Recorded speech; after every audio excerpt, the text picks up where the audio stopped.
This is the Moonlight Graham Show, a freewheeling conversation with the role players, the underdogs, and guys with flat-out great stories in sports. Hello and welcome back to the Moonlight Baseball Hour, where my brother Neil and we talk about the 3 to 4 most prescient topics in baseball each and every week. Our Moonlighter for today, we're bringing in a guest by the name of DiTommaso, who runs the website and also the podcast called The Baseball Bucket List. And the Baseball Bucket List is one of the most wholesome and positive baseball things I've seen on the internet in quite a while. So I wanted to bring Anna on the pod to see what topics in baseball she wanted to talk about this week.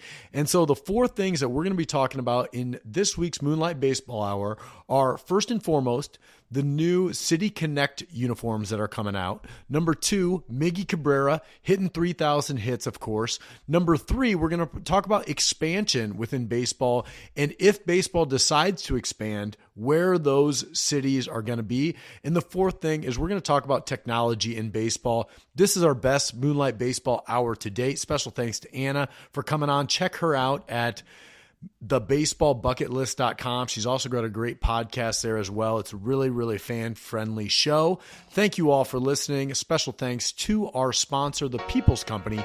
Check Matt Adams and Andrew Zomer out over at thepeoplescompany.com and enjoy today's Moonlight Baseball Hour with Anna DiTommaso from The Baseball Bucket List. But before we get to our interview, Moonlighters, are you or someone you know moving down to Kansas City? Well, if you are, the one realtor that we trust and that you need to be calling is the great Brian Samvig. As you well know, Brian Samvig is our producer here on the podcast, and there is not a better residential real estate advisor down in the Kansas City marketplace than Brian Samvig. Call Brian Samvig, shoot him a text. Hey, DM us on social media. We'll get you connected with Brian if you can't find him on all the socials, but he is there and he is active, and he is your Kansas City realtor, so give him a call. We are back on the Moonlight Baseball Hour. Happy end of the week. And with me today, of course, is the new father, Neil Flattery. Neil, how's Louie doing? Louis doing good. He's upstairs. I think he's eating dinner right now, so we may hear a little bit of him later, but he's doing well. Can't wait to hear from Lou. But more important than Lou, even more important than Lou, is our Moonlighter for tonight, Anna DiTommaso. Anna, thank you for coming on the podcast. You are the original Buckethead, the original baseball bucket lister. Thanks for coming on the Moonlight Graham Show. Oh, thanks for having me. I'm very excited to be here. I'm a big fan of what you have been doing, and I just love the positivity and all the great stories. Well, thanks. And I've been a big fan of yours. I think I started listening maybe about 8 months ago, and I started listening to the podcast, and then all of a sudden I realized there's a lot more to the baseball bucket list than just the podcast. And the more I dug in, the more I liked it, because I love your website. I love how you're giving kind of a home for everybody that's trying to check off all the stadiums or brag about where they've been or share pictures of playing catch in the backyard. It's just right up my alley as well. Where'd you get this idea? It's a long story.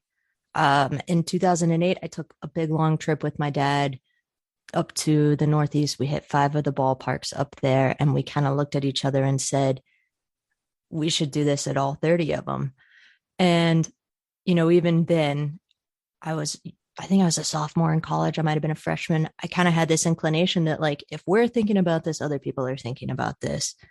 And in 2012, so I guess that was like 5 years later, I bought the domain name and I just kind of tucked it in my back pocket. And then in 2020, when we were stuck at home with nothing to do, kind of built out the website, as best as I could, just to get it off the ground. And everyone was kind of fiending for baseball at the time. And so it kind of just took, right? Like, people just wanted an excuse to relive the glory days where we could watch the game.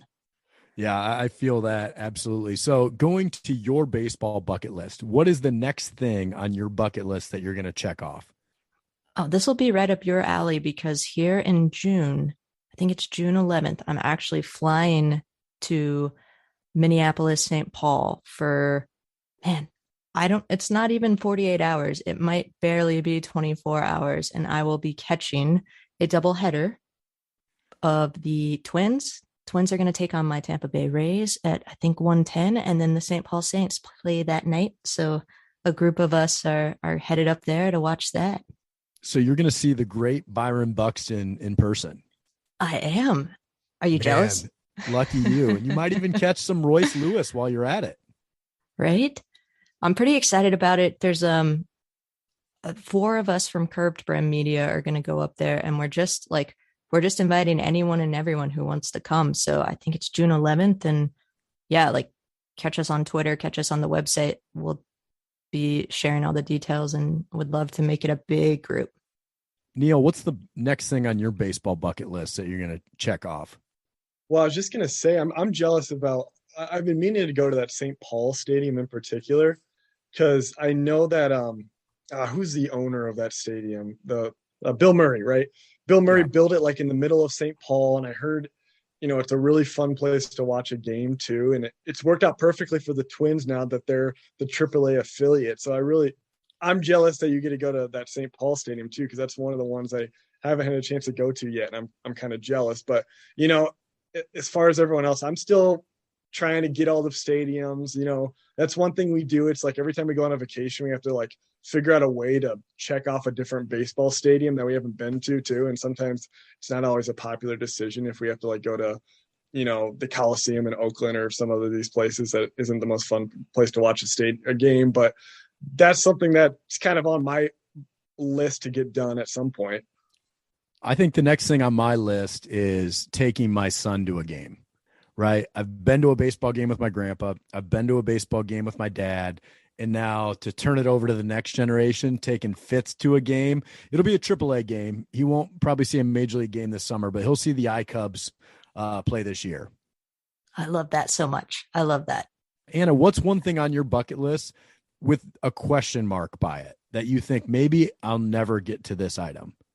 This is like my top tier thing is I want to throw a first pitch at a Major League Baseball game. And I want to do it for the Rays. If I can, if I had my pick, that would be my choice. But like I was watching a game the other day and it was like, this person pulled someone out of a burning car on I-4. And I'm like, so we'll see. There's a guy that we've had on both of our podcasts, Ethan Bryan, who's down in the Kansas City area. He's a 365 days of catch guy. There's no person in the world that loves playing catch more than Ethan. I was one of them. I'm in the book. I was one of the days in mid-July when he did that. But that guy has been trying to throw out like the first pitch or play catch with a Royals player for like 4 years now. And they're like ignoring him. Somebody has got to get Ethan Bryan with the connection down in Kansas City to make that happen. Yeah, if anyone deserves it, it's him for sure. Yeah. I feel like if you're able to document that you played catch for 365 days a year, you are eligible to throw out a first pitch at a game. Yeah, that should be enough. Yeah. There's got to be some September game when the Royals or the Rays, in your opinion, where it's like, okay, there's only going to be 8,000 fans at the game. Let's let Ethan Bryan throw out a first pitch here. That's what I always say. Is like, give me that Wednesday 1:00 day game, where they're basically giving away tickets. Like, I'll take it, anything. Yeah, you got to bring like 100 kids with you to sell the tickets, though. That's the only exactly. thing. All right. So the 4 topics I want to cover today, and actually these topics are brought to you by Anna. So we asked Anna on Moonlight Baseball Hour, all we're doing each week is we're going to pick out 3 to 4 topics each week. We're going to talk about those topics. Once we're done, we're done. So the 4 topics Anna picked out. Anna, you tell us the topics. What are the 4 ones that you picked? Oh man, I'm not sure I can remember them. Let's see. I remember them then. I put you on the spot there. I didn't prep you read for that. them. So first and foremost, the City Connect uniform. So obviously there's been a bunch of teams across the major leagues that have done these City Connect uniforms or something a little different, supposed to sell jerseys, interest fans. We'll talk about that. Second thing, Miggy Cabrera just got 3,000 hits. Big deal. It was awesome to see Tiger Stadium full of fans when he had his 3,000th hit. Third item that we're going to talk about is possible MLB expansion. So what we're going to do in Oakland, what we're going to do in Tampa Bay, and maybe potentially expanding major leagues from 30 teams currently to 32. And if they do, what are the next two cities for MLB expansion? And finally is going to be technology in the game of baseball. Obviously, that's been a big push over the last 10 years with replay, but even more so if you look at umpires being mic'd, Sunday Night Baseball, you got players being mic'd, you got signs from the catcher coming on a watch now for some teams. So there's a lot of technology coming into the game, but let's kick it off with the City Connect uniforms. And it was the first topic that you picked. I'm guessing you have an opinion on this. So what do you think about the City Connect uniforms? Yeah, I love the idea as a whole, right? I think that it's really unique. I like the idea that it's supposed to either pay homage to the history of the city or of the ball club. I think that some people have done incredibly well with it. And I think that some people, it was a big swing and a miss. But yeah, the reason it was fresh on my mind is obviously Kansas City just dropped theirs, I think a day or two ago. And so I was like, oh yeah, those things, they're around. So it seemed like a timely topic. Yeah, right when you sent that, I would just got done looking at the Kansas City uniforms, the City Connect ones. And I'm curious to how they're rolling this out. I'm not really sure how they're rolling this out because it's like 10 teams have them right now and the other 20 do not. The Kansas City is the most recent. My first reaction was, because I'm like a purist at heart and I'm like an old school guy, I was like, this is stupid. I hate this when I saw the Royals ones. And then the closer I looked, the more I liked it. I actually think they nailed the Kansas City Connect ones. The hats that the Royals have are so cool. You know, the jerseys are whatever, but when you compare them to maybe the rest, I think they just did a really nice job of, like you said, finding the elements of the city of Kansas City and trying to fit them into the uniform. Neil, any thoughts? Yeah, I kind of agree with a lot of what you guys said. Like I like the idea of it, and I think it makes a lot of sense for baseball, just in the sense that, I mean, we got 162 games to play with, that we might as well experiment with, you know, some jerseys. And I'm more of a purist too, so like I don't want them to go completely wild, and you know, they haven't really gone wild. Although, like, it's not like you look at the different jerseys and it's like they're not really staying all that consistent on the theme. It's like, you know, you got Space City in Houston. I don't really like those jerseys. Like, I don't really like the execution on some of the teams, although I like the general idea. You know, one of the things I thought of is like some of these jerseys are they're based on like a unique aspect of the city that like you wouldn't know about unless you actually lived in the city. You know, I was thinking about like the Boston Red Sox jerseys that they've worn quite a bit now. And initially I was like, what is going on with these jerseys? Then I remember like the Boston Marathon, and that's a big thing over there. So that makes sense, whether or not you like the actual jerseys and stuff. It's obviously been popular in Boston. Yeah, I'm in favor of the concept. I just don't like how it's been kind of executed in some of the different places, but I think it's a good idea and something they should explore. Anna, what are your wins and what are your misses so far with the City Connects?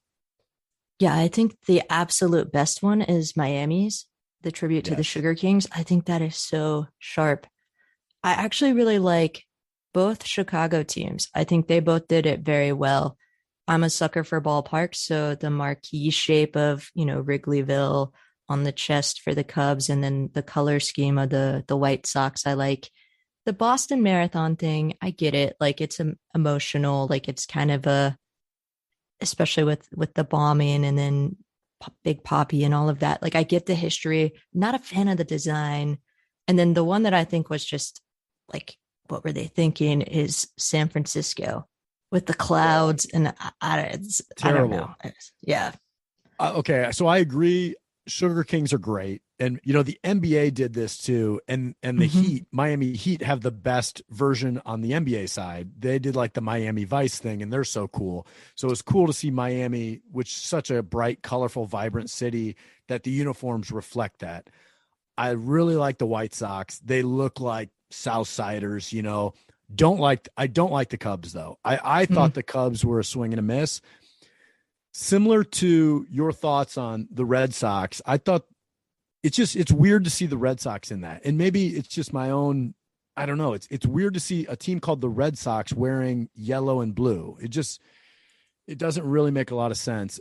The San Francisco ones, you got one of the coolest cities in the United States. There's so much culture there, and there's so much diversity. There's so much everything in San Francisco, in this tiny 7x7 city.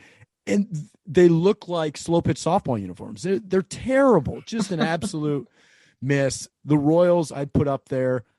I like the Nationals ones I don't think they've worn them yet, but I thought those were kind of cool with like isn't there like a cherry blossom festival or something in Washington, D.C. or something? Yeah. Those were kind of cool. I don't know. I like those too. I think my problem with the Houston and the Wrigley ones is when you have different colored pants, right? So like the whole uniform is dark blue dark blue and then darker blue for Houston.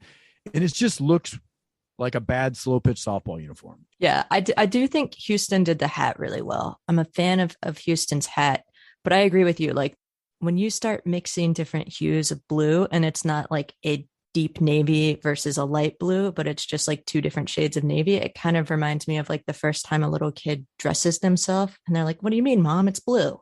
Yeah, exactly. But overall, it's a good idea. Miami fans are going to buy the hell out of those Sugar Kings jerseys.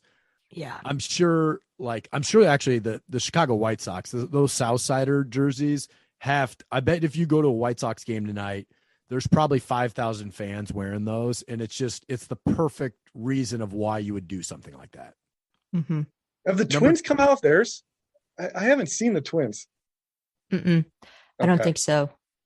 Yeah. I mean, just typical baseball. Like we have really no idea what's going on here. You know?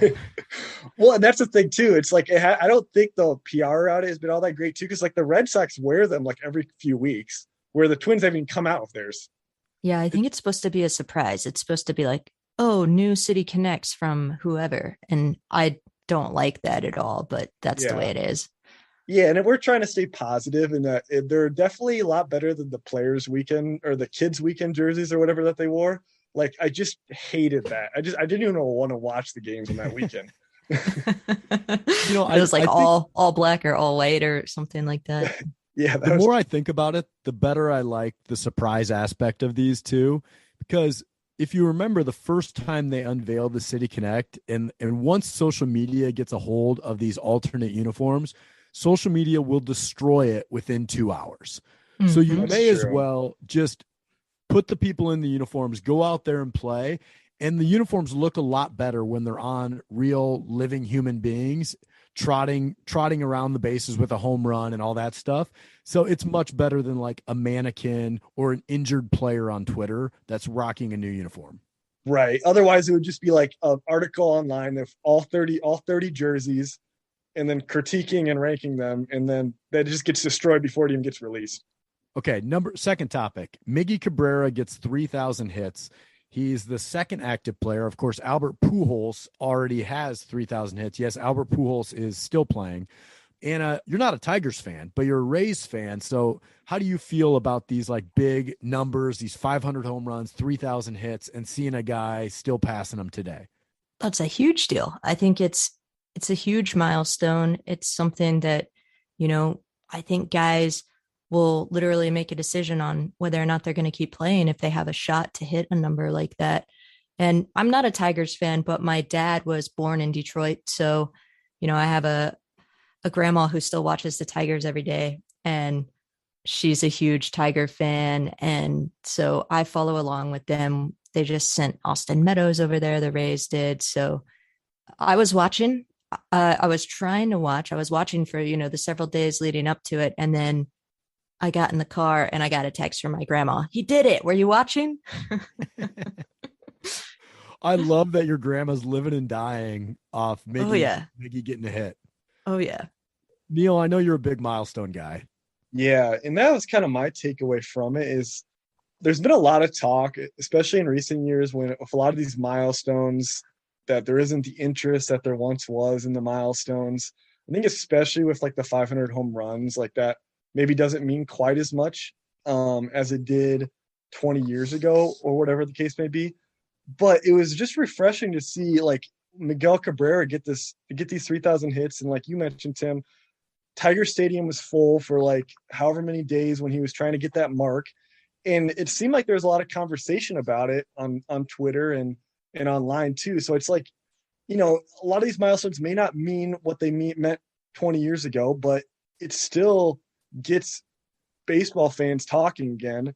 And it's still something that, is exciting for a lot of fans, and I think that's something that's unique with baseball too. Like some of these milestones, you don't have this in other sports where, obviously if Tom Brady breaks a big record in football, that's a big deal, or some of these big quarterbacks, but like, yeah, it's just something that's kind of unique to baseball. And it gives us a chance to kind of reflect on Miguel Cabrera's career and appreciate how good he was too, which I thought was cool because he's kind of, may have fallen off a little bit in the last few years. He kind of forgot about how good he's been over the last 15 to 20 years. Yeah, 3,000 hits is still no joke, and it's not quite what 300 wins is for a pitcher. I don't know during my lifetime if we'll see another 300 win pitcher. 3,000 hits with the amount of walks in the game today, we might not see that either. Here's the top 10 active hits leaders in baseball. Albert Pujols, number 1. Miggy Cabrera, number 2. Both of those guys are over 3,000. Number 3 is Robbie Cano at 2631. He would have had over 3,000 hits if he didn't juice up and get popped for steroids twice. Granted, that was probably a big reason of how he got to 2631 hits, but he just doesn't look like he's going to get it. He's 39 years old. He's got 1 year left on his contract after this season, but I wouldn't be surprised if the Mets cut bait on him at some point this year. Number 4 is Yadi Molina at 2,100 hits. Then you got Joey Votto at 2035. So Joey Votto is 38 years old, and he's a Hall of Fame player, only has just over 2,000 hits. It's because he walks so much, right? He gets on base like crazy, but he just doesn't have the hits. Number 6, you have Nelson Cruz at under 2,000. 7, Elvis Andrus at 1875. 8, Andrew McCutchen at 1841. 9, Evan Longoria at 1818. And number 10 is Jose Altuve at 1783. The point I bring that up is most of those guys have no shot. They're in their mid to late 30s. They're kind of getting towards their tail end. I would have told you Altuve 3 years ago. It's like, I think he's got a shot, but he's really slowed down. But the other thing that I want to point out from this list is Pujols is Dominican, Cabrera's Venezuelan, Cano's Dominican, Yadi Molina's Puerto Rican, Joey Votto's American, Nelson Cruz Dominican, Elvis Andrus Venezuelan, McCutchen is American, Longoria American, Altuve Venezuelan. You got 3 Venezuelans, 2 Dominicans, 1 Puerto Rican, and 3 Americans on that list. And so Votto's Canadian too. Oh, Votto's Canadian. Yeah, you're right. Mm-hmm. So you talk about the global nature of the game of baseball. I think that list shows just how great the game is on a global scale, where you have 4 different countries represented in just that top 10 of active hitters. If you look at the top 20 points leaders in NBA basketball, every one of them is American. Number 21 on the list is Giannis, and the top 20 are all American. And basketball is a global game, but the amount of different cultures and talent around the world in baseball is pretty awesome. Well, and I should know this because he was right down the street from me, but obviously the last hitter to reach number 3,000 was Beltre here. Yeah. I have no idea where he's from, but I know it's not America. I want to say he's Dominican, Neil. That sounds right to me. Well, even Mike Trout, I think he's got about 1,500 hits. So he would need to put up like 8 years of, 200 hits. Yeah, he probably won't get it. Yeah, so you got Mike Trout and Manny Machado, I think, are the next guys that have a real shot. Maybe Altuve if he starts tacking on 200 hit seasons. But Trout and Machado are both just under 1,500 hits. Trout's 30 years old. Machado's 29. And so those guys really got to be playing until their late 30s, which everybody that gets 3,000 hits has to do. But they got to be putting up 200 hits a year to do it. Which Mike Trout's never done, too. No, they walk too much. Oh, one little thing that almost happened to me is when I was a kid, we were living in Dallas, and I missed Rafael Palmeiro's 500th home run by 1 game. Oh, wow. Being a Dallasite, what do you guys think of Rafi Palmeiro down there? Here's the thing. Rafael Palmeiro was my hero as a kid. I had the jersey. I had like one of those little plastic lockers with his name and number on it. And I was heartbroken when news broke that he had obviously, and I don't know how it wasn't obvious, but I guess I was like 10 years old. So I didn't pay attention to things like how large that man was. But I think he's, it's a 50-50 mixed bag. I think a lot of people like him, but his son was playing for the Railroaders, an independent team down here in Cleburne. And he actually did a season with the Cleburne Railroaders at I think he was 53 and he was still just hitting bombs. And, so that was cool to see.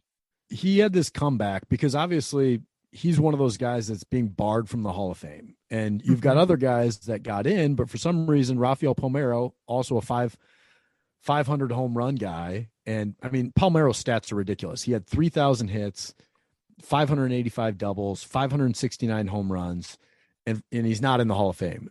And then after he retires, he gets like a sleeve of tattoos. He gets in super good shape again. And you're right, Anna. 2018, at 53 years old, he played in the American Association, which, if you're keeping score at home, it's really, really good baseball, right? It's probably equivalent of, you got some AA talent in there. You got some washed up AAA guys. You get a lot of ex-big leaguers that are just past their prime playing in that as well.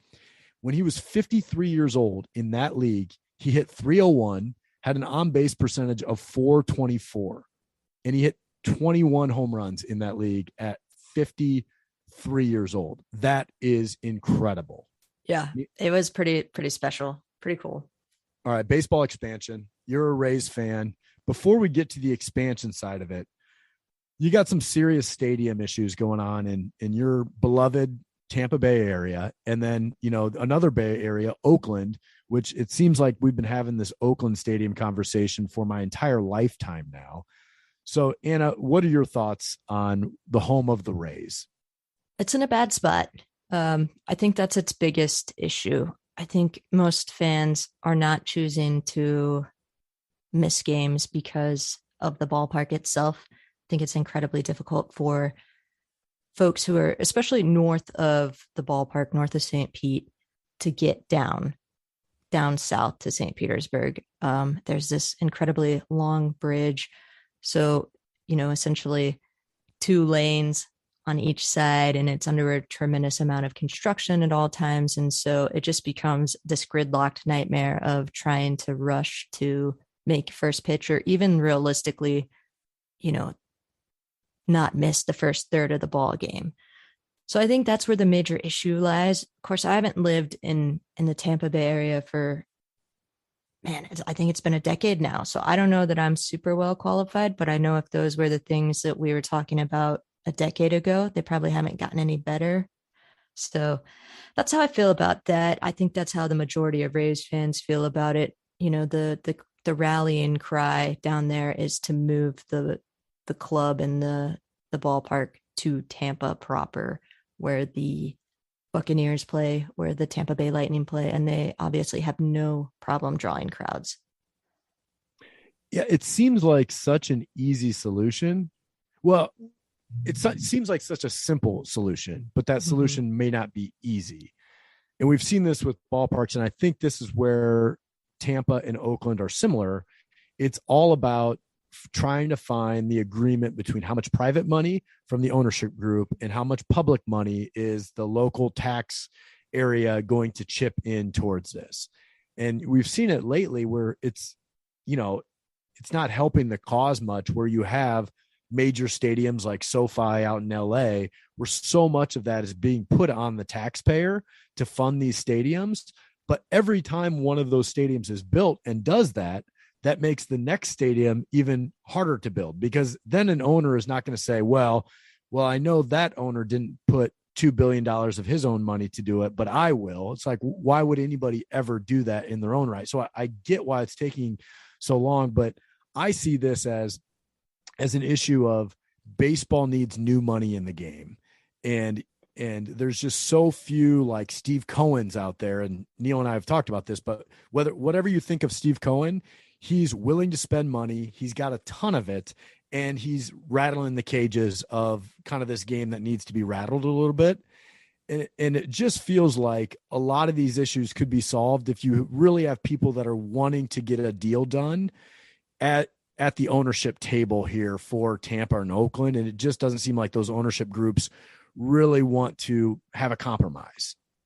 I think that's accurate. Also think there's some trepidation after watching things unfold out in Miami. You know, they got their brand new ballpark, they moved it, and they spent tremendous amounts of money, and look at the crowd.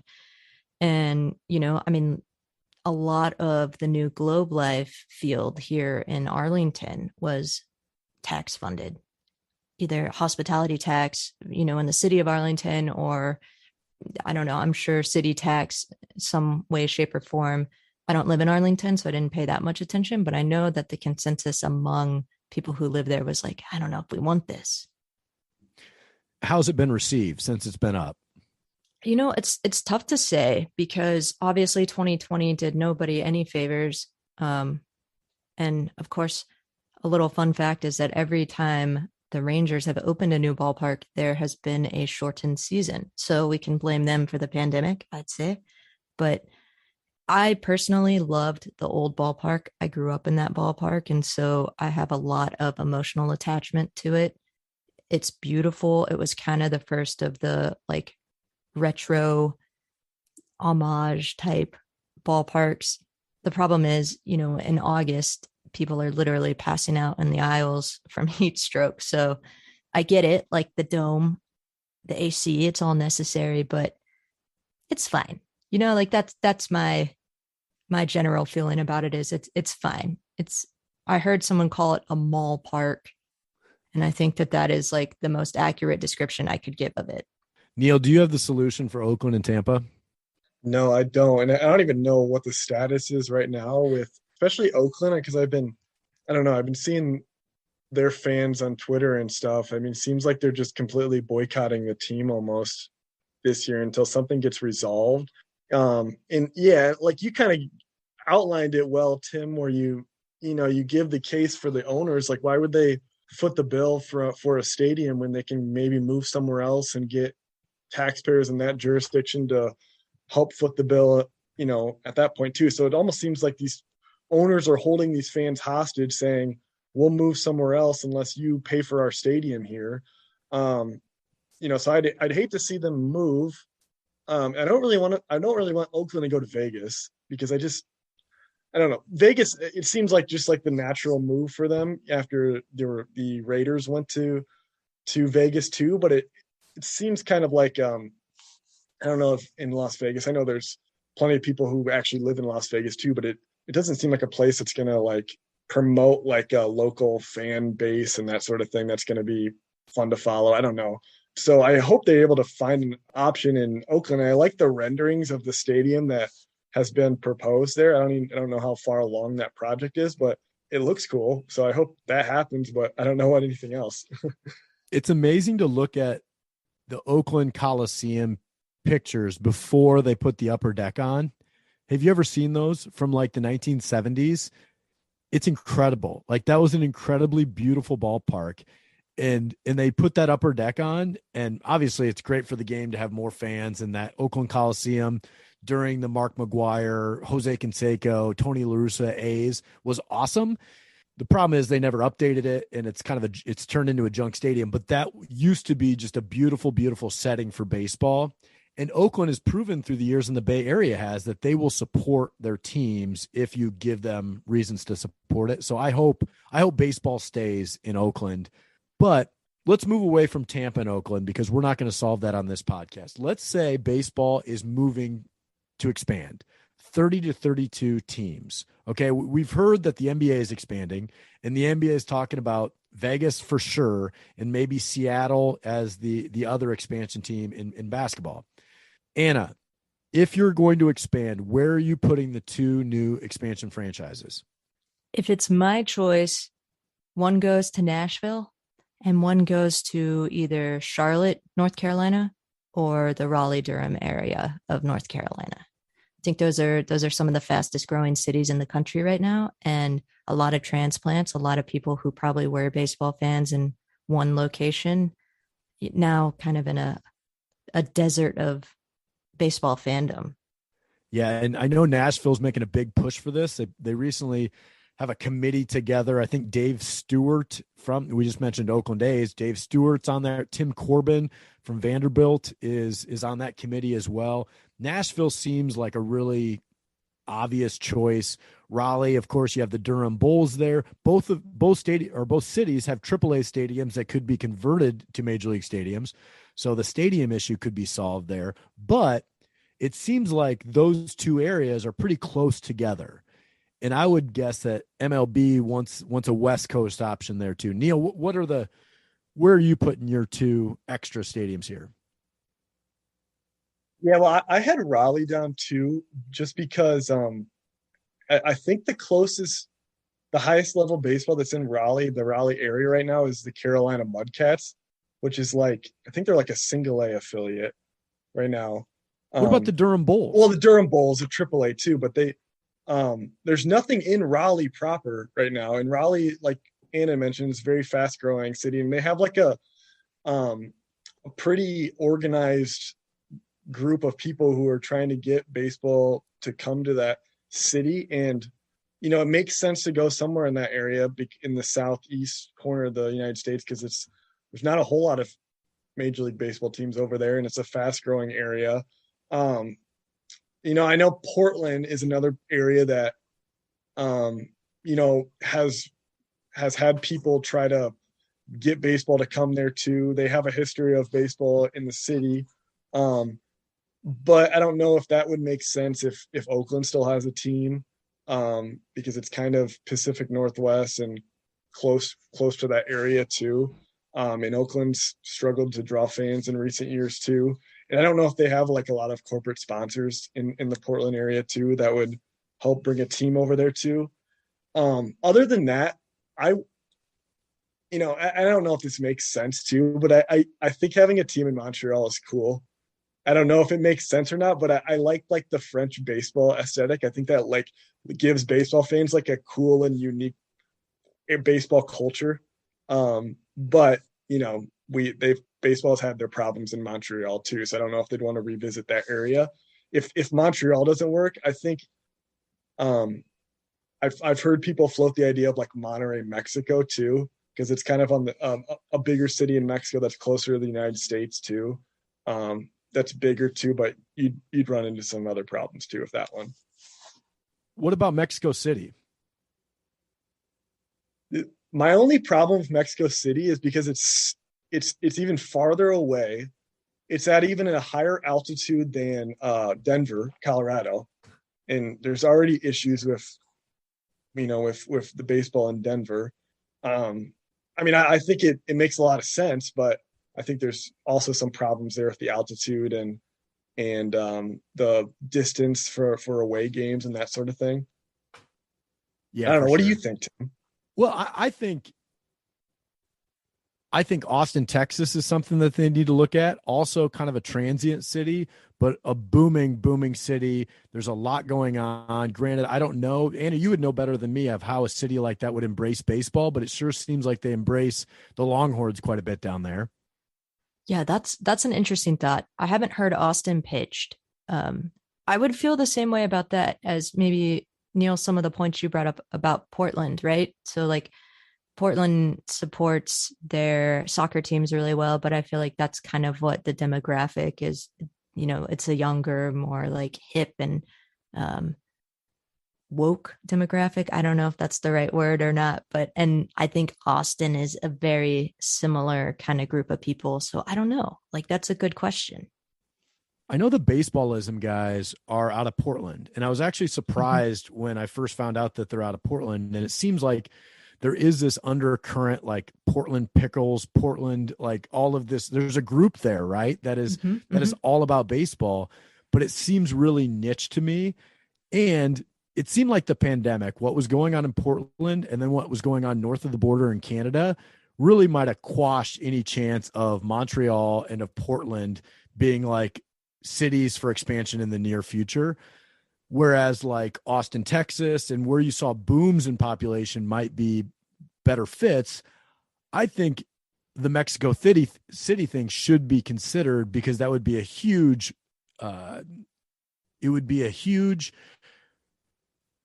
PR thing, right? To add another country in, to add the Mexico population into Major League Baseball. Like they have the Mexican League. A lot of guys play winter ball there, but to add that into Major League Baseball, I think would be really, really interesting. It'd be a brand new TV market as well. Portland right now is part of Seattle's TV market. So that's part of their TV contract already. And I would argue that if you add a Mexico City in, what we've seen in the game is it's a regional game. The regional TV contracts are what are funding these teams largely right now. If you add Mexico City in, then you schedule more regionally, right? So teams are going to play teams in their own regions more often. So you have East Coast teams playing majority of East Coast teams, West Coast teams, West Coast. And then the World Series is more like a callback to 70 years ago when these teams didn't play as much throughout the year. So it would take scheduling changes, but we've seen that the game is more regional. The numbers play that out. So why don't baseball lean into that a little bit more with the expansion and with future scheduling? That would be my recommendation. Yeah, I like that. I hadn't really heard Mexico floated as an option, but it's interesting to think about. I think it could work. You wonder if that would take away some of the fans from, both Houston and Arlington here, but I'm sure MLB doesn't mind if they just kind of shuffle to another team. Well, and LA, right? Mm-hmm.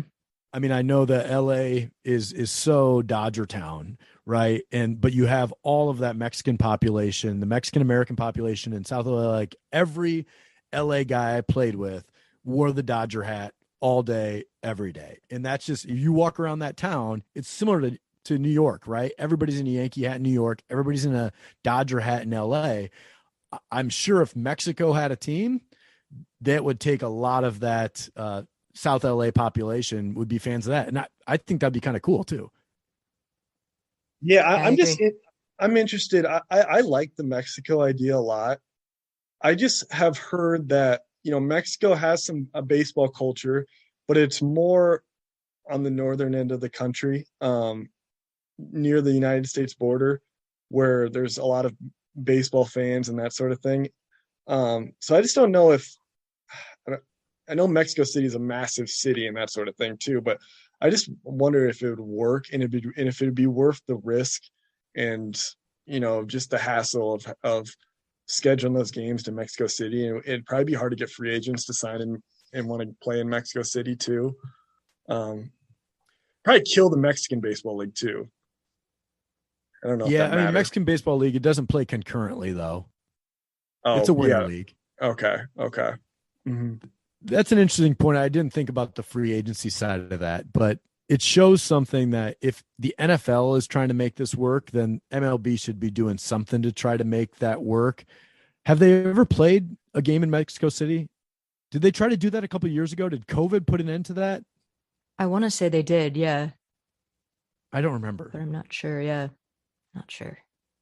All right. Yeah. So I guess there's a lot of potential cities that could add a team, right? Charlotte would be another one. It's kind of in that same, Nashville, Raleigh, Charlotte, all similar type cities. Do we miss any? San Antonio, I've heard. I wouldn't. Yeah, I've heard San Antonio. I wonder if that would make more sense than Austin if the demographics of San Antonio are a little bit different than Austin. What I wonder is, does adding two teams help? Like, or would some owners not like the idea of having two extra teams to split revenue with?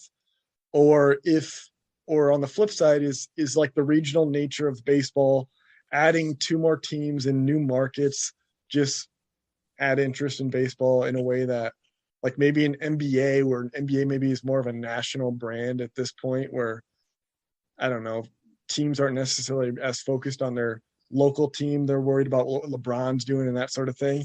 If NBA, it doesn't make as much sense because of the national aspect of NBA. I don't know. What do you think about that, Tim?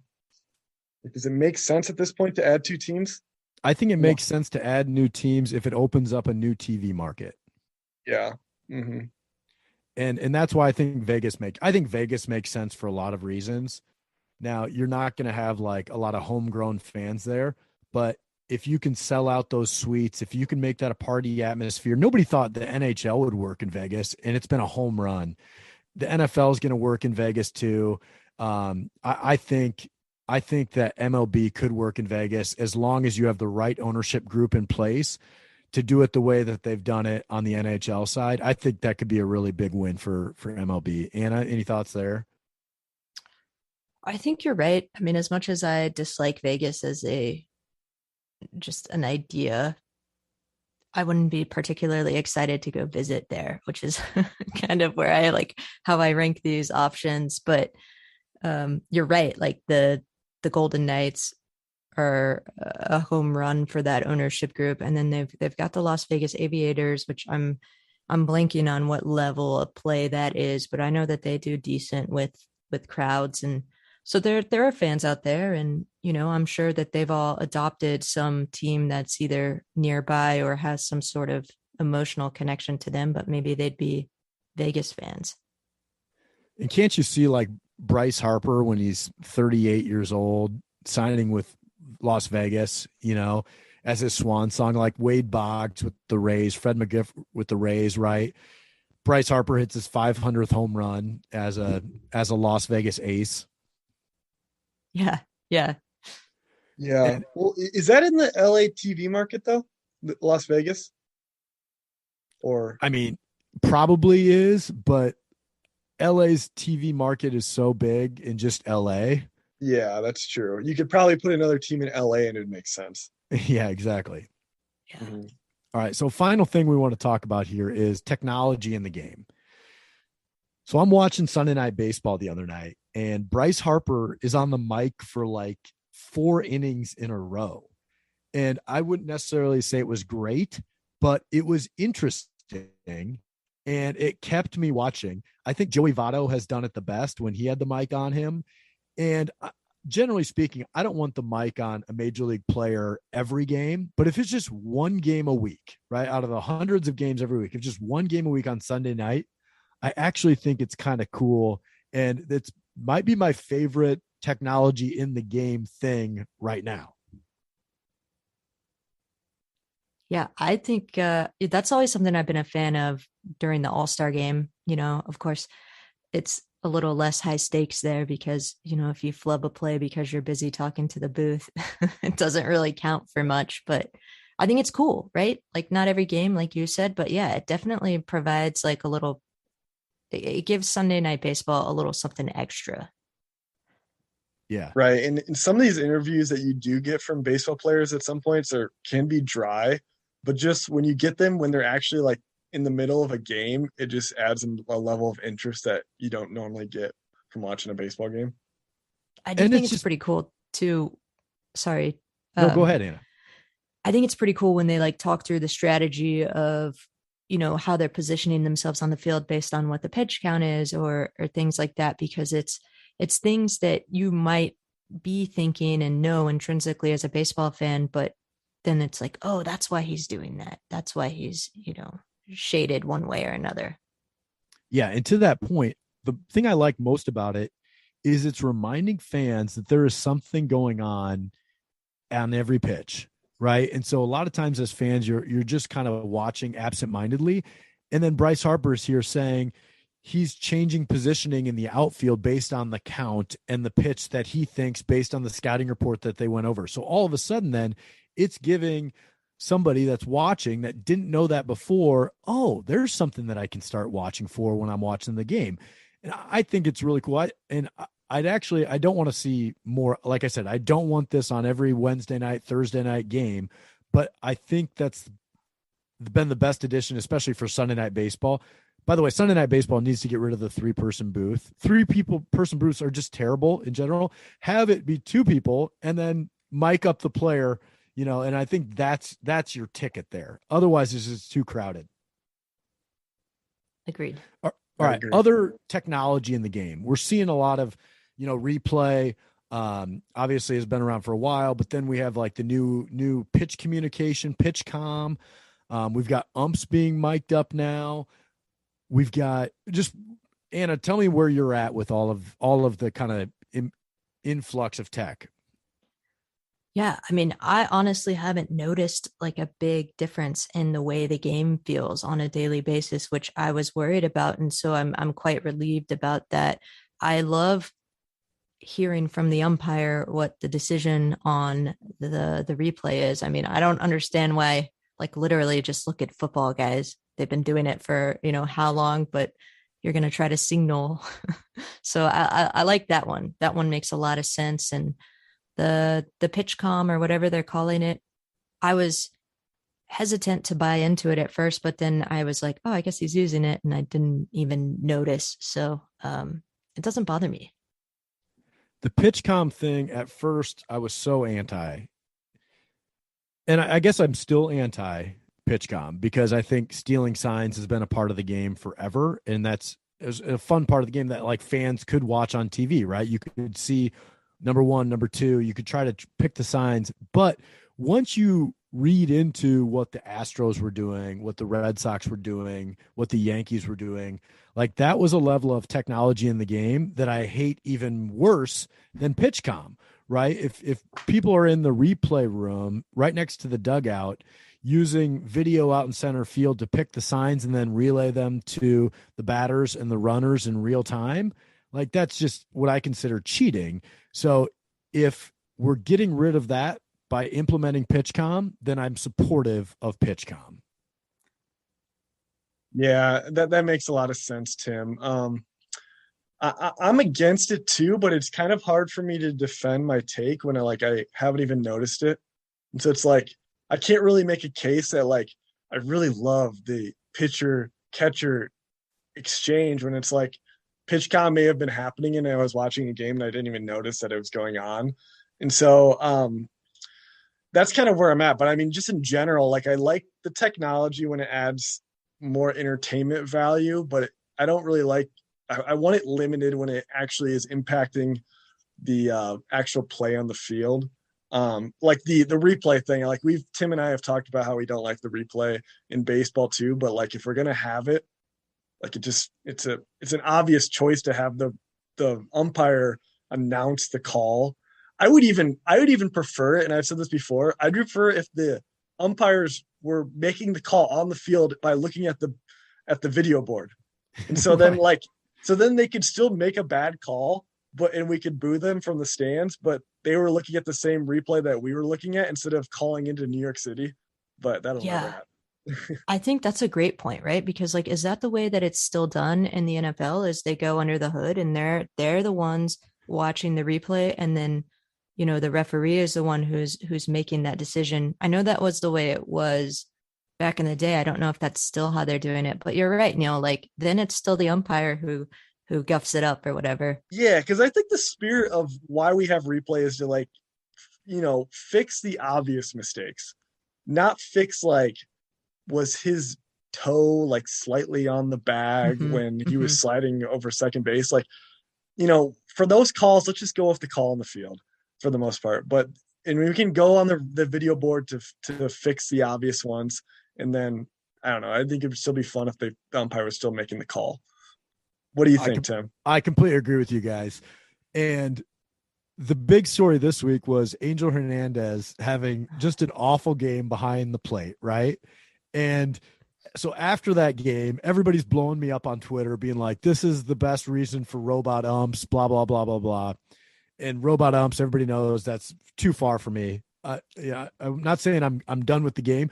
My point on this was like, this is actually the reason we don't want robot umps, because it gave us the most entertaining moment of the season thus far because we have human error.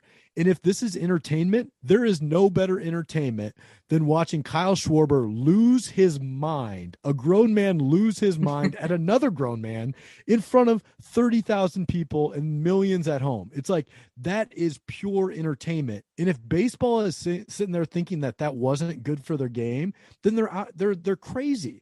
That was such an awesome viral moment for baseball, better or worse, if people are talking about it. But that argument is the argument that's been going on for 140 years in baseball, right? The hitter thinks the umpire's blind. The pitcher and the catcher are off. They're walking to the dugout. They don't care. But like, we want that conflict. We want that contention. Otherwise, it's just no fun. Like if it's just everybody is just milk toast and we get the call and the robots are making the calls, that's no fun. Sport, there is supposed to be winners, losers, mistakes. That's why sports talk radio exists. That's why podcasts exist, is so we can debate and talk about this stuff all the time. And I would argue that Angel Hernandez, extend that guy another 3 years. Granted, it's going to blow a call for the Twins and it's going to drive me nuts, but we need the Joe West, the Angel Hernandez guys in the game because they make it fun. That's such an interesting take. I would say you're the only person I've ever heard say, extend Angel Hernandez, but you're right. Yeah, like I'm kind of joking. Yeah, I figured. That's the only piece of that take that I'm joking on. Yeah. But I think you're right. Like, and it's not even just baseball, right? Like that sports is contention. And like, you think back to some of the biggest moments in sports history, like the hand of God. Did he use his hand or did he put the ball into the back of the net with his head? And then like, who was it? Holiday? Did he touch home? And did Dez make the catch? And like all of those things that people are still talking about like decades later. George Brett running out of the dugout with the pine tar bat. Like, we've been replaying that every year that comes out. Twitter retweets that 1 billion times, right? Yep. This stuff is actually good for the game. When Ed Hockley does an NFL game, Ed Hockley's doing the game and people are tweeting about it. When Angel Hernandez is behind the plate in baseball game, people are tweeting about it. When Joe Buck is the announcer for the World Series and everybody says Joe Buck sucks, it's actually good for the game. Like people are talking about these ancillary things. It's actually really good for baseball. When Tony La Russa waddles out of the dugout like he just pooped his pants to argue with the umpire, like that is amazing. We want more of that. We don't want less of that. Yeah, I know. Definitely. The only thing I'll say is it just seems like the opposite's it's going to happen. The robots are coming. And I think it's because of two reasons. I think one, MLB is just so risk averse, like any level of criticism of MLB, they're just going to choose whatever the safest option is. And from their standpoint, it's just like, well, we'll just get the robots and they'll, people can't complain about Angel Hernandez to us anymore. We'll just, then we're just going to have perfect calls now. And so that's one reason. And the other reason is because of gambling. As sports gambling becomes more prevalent, it's just like, we just can't afford now to miss calls that impact the game. And that just, I hate to say it, but that's just like the reality I feel like at this point. I think you're totally right, Neil, because you think about the revenue deals, these ad deals, the partnerships they have with all the sports book companies. I'm sure that they're in the ear of MLB lobbying, saying, let's take out as much human component as we can, and try to hedge our bets a little more. And that's why we've got robot umps in AAA now.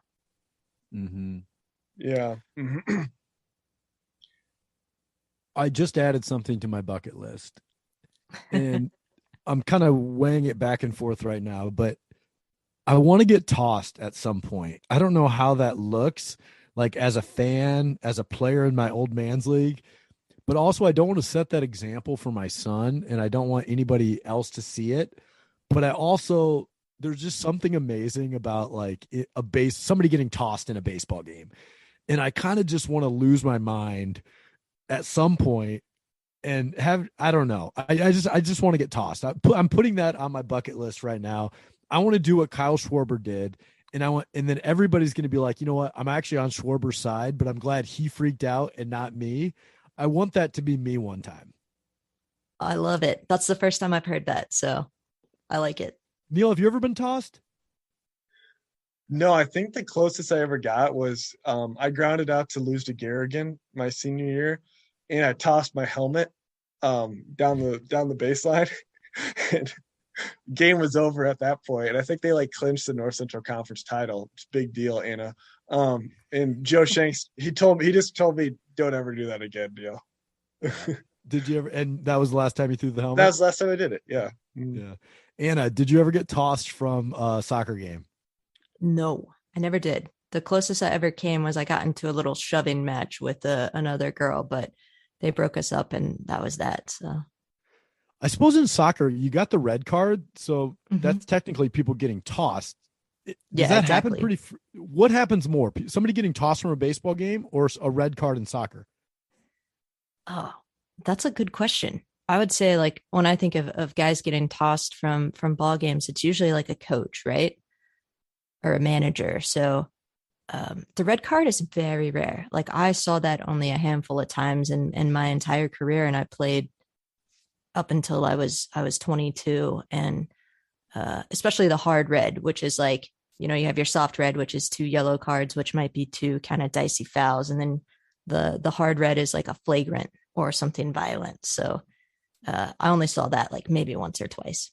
Does anybody ever get a red card from like, saying something they shouldn't? Sure, yeah.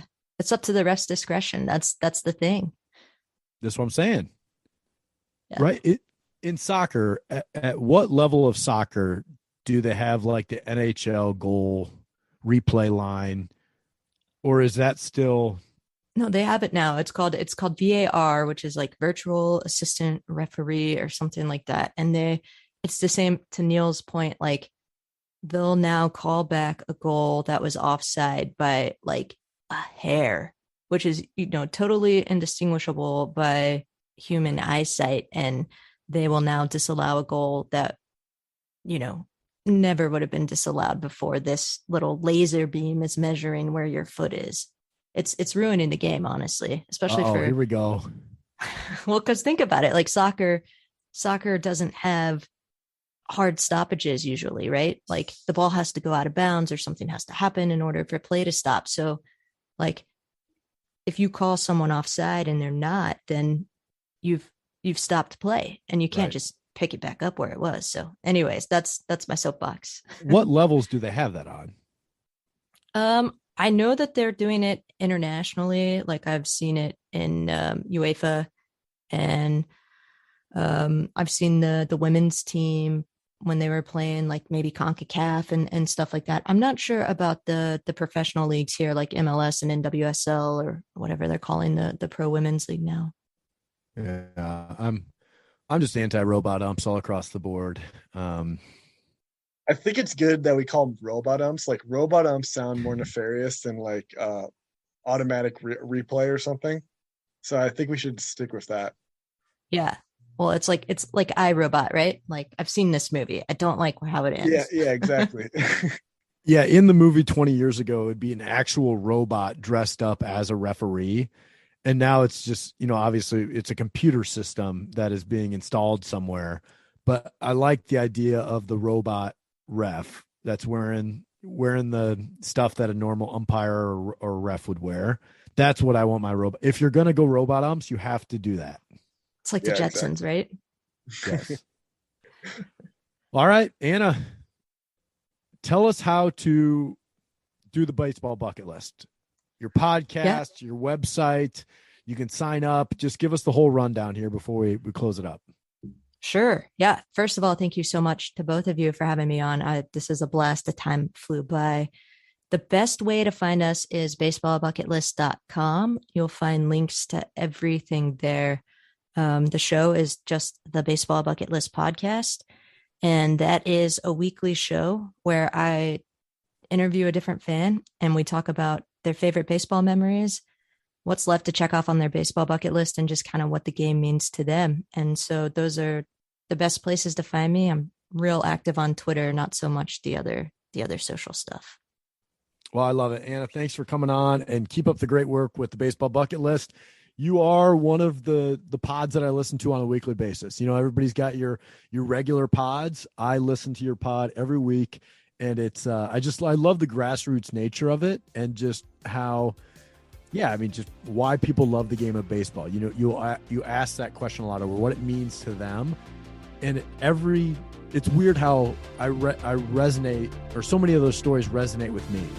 No matter where they're from, no matter what they're doing, or how they grew up in baseball, it's like, man, this is truly America's pastime. I get that feeling when I listen to your podcast. So thank you for doing it and keep up the great work. Awesome. Thank you. Thank you for listening to today's Moonlight Baseball Hour. Of course, a special thanks to the Moonlight Graham Show team, my brothers Andy and Neil, Tommy Griffin, Brian Sandvik, who does everything behind the scenes on the production end, and then, of course, Brendan Gargano, who does all of our artwork. Have a great weekend, Moonlighters, and once again, thank you for listening. It's Moonlight Graham, yeah. It's a pretty good program, broadcasting to the heartland. Sports stories for the everyman. It's Moonlight Graham, yeah. Please follow us on Instagram. You're loving us on Twitter too. You download every pod we do. It's Moonlight